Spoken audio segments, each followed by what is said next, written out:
અદ્ભુત કુરાનના ચમત્કારો, કુરાનના વૈજ્ઞાનિક ચમત્કારો. આજથી 14 સદીઓ પહેલા પવિત્ર કુરાન દિવ્ય ગ્રંથ માનવજાતિ તરફ મોકલવામાં આવ્યો હતો. કુરાન તેના ઉતરાણથી માંડીને છેક કયામતના દિવસ સુધી માનવજાત માટે આખરી અને એકમાત્ર માર્ગદર્શક બની રહેશે. કુરાન ખુદાઈ કથન છે. તેના અસંખ્ય પુરાવા મોજૂદ છે. દાખલા તરીકે તેના સાહિત્યિક ગુણો એવા છે કે કોઈ મનુષ્ય તેની નકલ કરી શકે તેમ નથી. એમાં કોઈ સંદિગ્ધતા નથી. તે ભવિષ્ય ભાકે છે અને કેટલાક ગુપ્ત રહસ્ય ખોલે છે. કુરાન એક બીજો ચમત્કાર ધરાવે છે જે સાબિત કરે છે કે તે અલ્લાહ તરફથી ઉતારવામાં આવ્યું છે. તેમાં અસંખ્ય વૈજ્ઞાનિક પુરાવાઓ મોજૂદ છે. 14 સેકાઓ પહેલા ઉતરેલા આ ગ્રંથમાં એવી માહિતીના સંખ્યાબંધ ઉદાહરણો મોજૂદ છે જેની હકીકતોને આધુનિક ટેકનોલોજીનો ઉપયોગ કરીને શોધી કાઢવામાં માનવજાત સફળ રહી છે. એ જમાનામાં લોકો વિજ્ઞાનથી અજાણ હતા. સૃષ્ટિ અને જગત વિશેના ખ્યાલો અંધશ્રદ્ધા અને કલ્પના ઉપર આધારિત હતા. જેમ કે આરબો એમ માનતા હતા કે પૃથ્વી સપાટ છે અને ઉપર આકાશ ને પર્વતો ટેકો આપી રહ્યા છે. અને કુરાનના ઉતરાણની સાથે આ બધી જ અંધશ્રદ્ધા આધારિત માન્યતાઓ દૂર કરી દેવામાં આવી. એ અલ્લાહ છે કે જેણે કોઈ પણ ટેકા વિના આકાશોને ઊભા કર્યા. સૂરહ રદની બીજી આયતે આકાશ અંગેની આરબોની ખોટી માન્યતાઓને અમાન્ય ઠેરવી દીધી.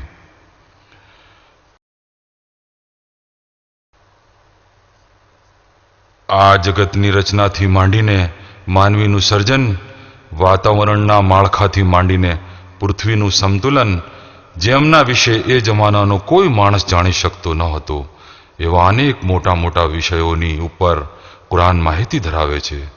તાજેતરમાં થયેલી વૈજ્ઞાનિક શોધખોળો એ દર્શાવે છે કે આ માહિતી કેટલી ચમત્કારિક છે. જગતનું સર્જન. 20મી સદી દરમિયાન દુનિયામાં બધે જ એવી માન્યતા પ્રવર્તી હતી કે જગત અનંત છે. આ માન્યતાને સ્થિર જગત મોડેલ તરીકે ઓળખવામાં આવે છે કે આ જગતનો કોઈ આરંભ ન હતો તેમજ કોઈ અંત પણ નથી. ઘણા વર્ષો સુધી વૈજ્ઞાનિક જગતમાં આ જ માન્યતા પ્રવર્તી હતી. આ ભૂલ ભરેલી માન્યતાને ભારે ઝાટકો ત્યારે લાગ્યો જ્યારે આ વિચારધારાનો પુરાવો મળી આવ્યો. એ હતી બિગ બેંગ થિયરી. પુરાવા ઉપરથી એ સાબિત થયું કે 1500 કરોડ વર્ષ પહેલા શૂન્યમાંથી એક જ કેન્દ્રમાંથી ધડાકો થયો અને ખૂબ જ લાંબા સમય પહેલા થયેલા એક ભયંકર ધડાકાને પરિણામે સમગ્ર જગત તેના પદાર્થ સાથે અસ્તિત્વમાં આવ્યું. આ બિગ બેંગ થિયરીને આજે ઘણા વૈજ્ઞાનિક સંશોધનો ટેકો આપે છે. અત્યારે એ સાબિત થઈ ચૂક્યું છે કે આ જગતનો એક આરંભ હતો અને જે જબરદસ્ત ધડાકાના પરિણામે શૂન્યમાંથી અસ્તિત્વમાં આવ્યું હતું. ભૌતિક શાસ્ત્રના ક્ષેત્રમાં થયેલા ખૂબ લાંબા સંશોધનના પરિણામે જે હકીકત પુરવાર થઈ હતી તે આજથી 1400 વર્ષ પહેલા પવિત્ર કુરાનમાં પણ જાહેર કરવામાં આવી હતી.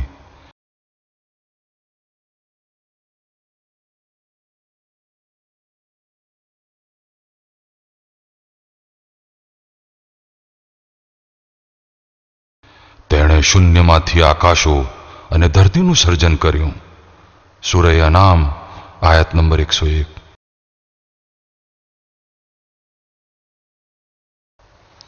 વિસ્તરતું જગત.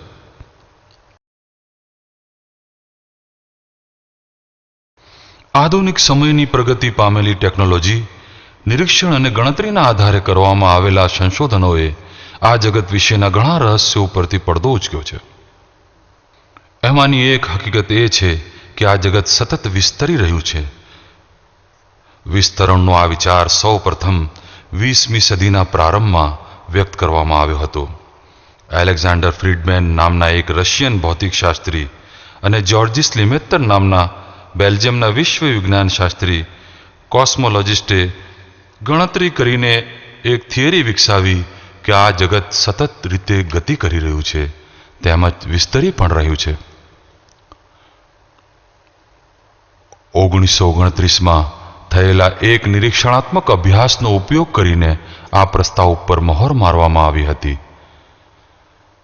દૂરબીનની મદદથી આકાશ દર્શન કરતી વખતે અમેરિકન એસ્ટ્રોનોમર એટલે ખગોળવેત્તા એડવિન હબ્બલે એક આશ્ચર્યજનક હકીકત શોધી કાઢી કે તારાઓ અને આકાશગંગાઓ સતત એકબીજાથી દૂર જઈ રહ્યા છે.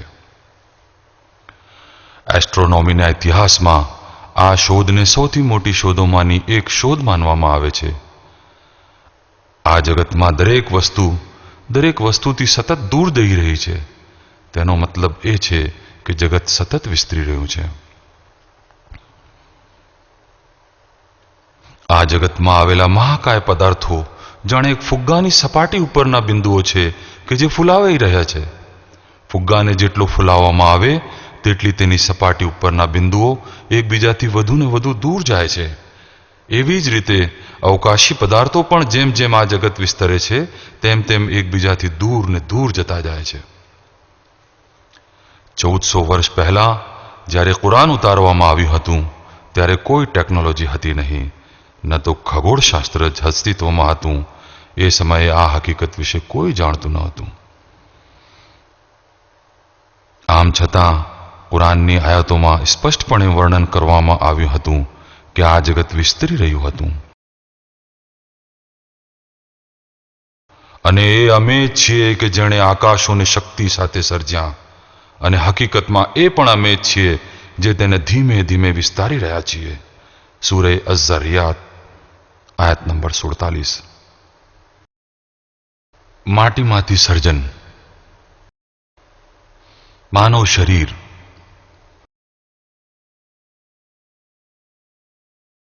એ ખૂબ જ ઝીણી વિગતો સાથેનું ખામી રહિત માળખું હજી શોધી કાઢવાનું બાકી છે.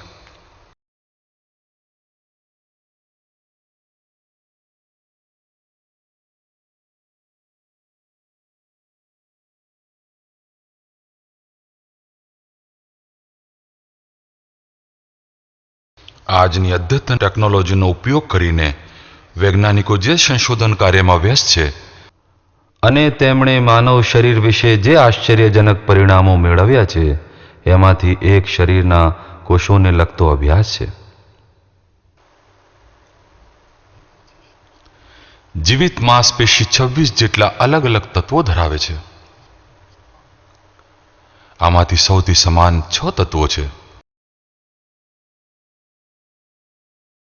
Carbon, hydrogen, oxygen, nitrogen, phosphorus અને સલ્ફર. તમામ માંસપેશીઓનો 95% જેટલો હિસ્સો આ પાયાના તત્વો ધરાવે છે.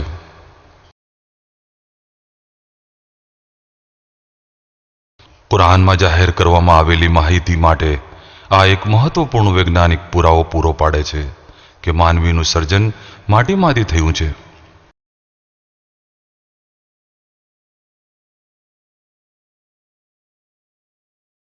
માનવ શરીરના લગભગ બધા જ ઘટકો આ જ નિર્માણ બ્લોક ધરાવે છે, જે માટીમાં કાં તો મુક્ત રૂપે અથવા તો સંયોજનના રૂપમાં મોજૂદ છે.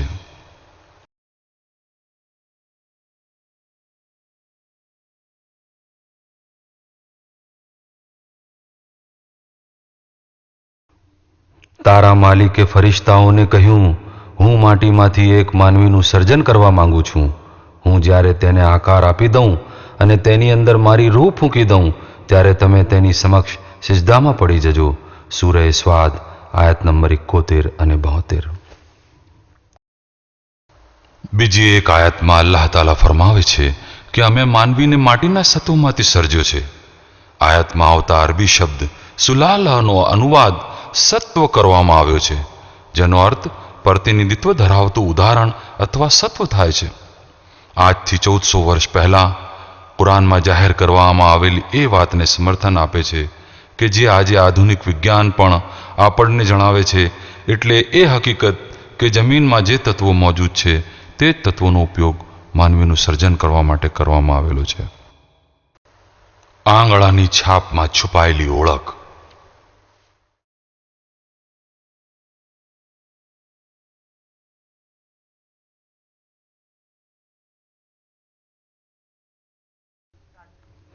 ચાલો અત્યારે આપણે એ તમામ મનુષ્યોના વિશે વિચારીએ કે જેઓ અત્રે જીવ્યા તેમજ જેઓ આજે જીવી રહ્યા છે. દરેક વ્યક્તિને પોતાની આગવી આંગળાની છાપ હોય છે.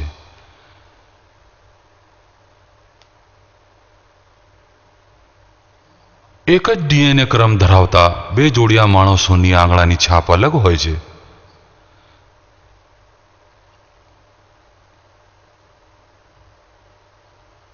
એનું કારણ એ છે કે આંગળાની છાપની રચનામાં એક ખાસિયત હોય છે.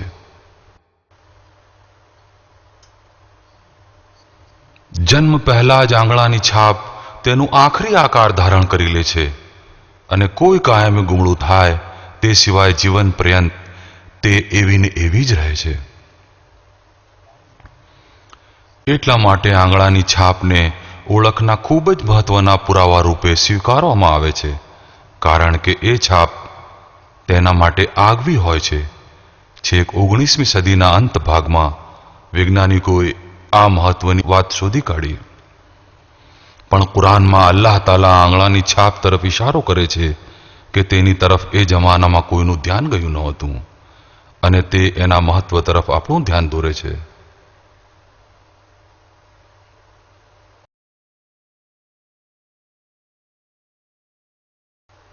શું માનવી વિચારે છે કે અમે તેના હાડકાને ફરીથી ભેગા નહીં કરીએ?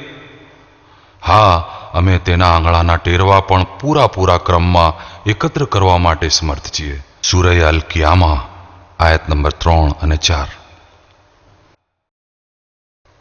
પૃથ્વીની ગોળાઈ. તેણે આકાશો અને ધરતીને સાર્થક રીતે સર્જ્યા છે. એ રાતને દિવસમાં લપેટે છે અને દિવસને રાતમાં લપેટે છે. સૂરહ અઝ-ઝુમર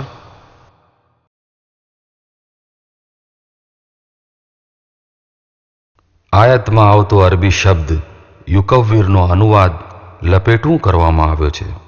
અંગ્રેજીમાં એનો અનુવાદ છે એક વસ્તુ ઉપર બીજી વસ્તુ ચઢાવવી, વાળવી, જેમ કે વસ્ત્રને વાળવામાં આવે છે.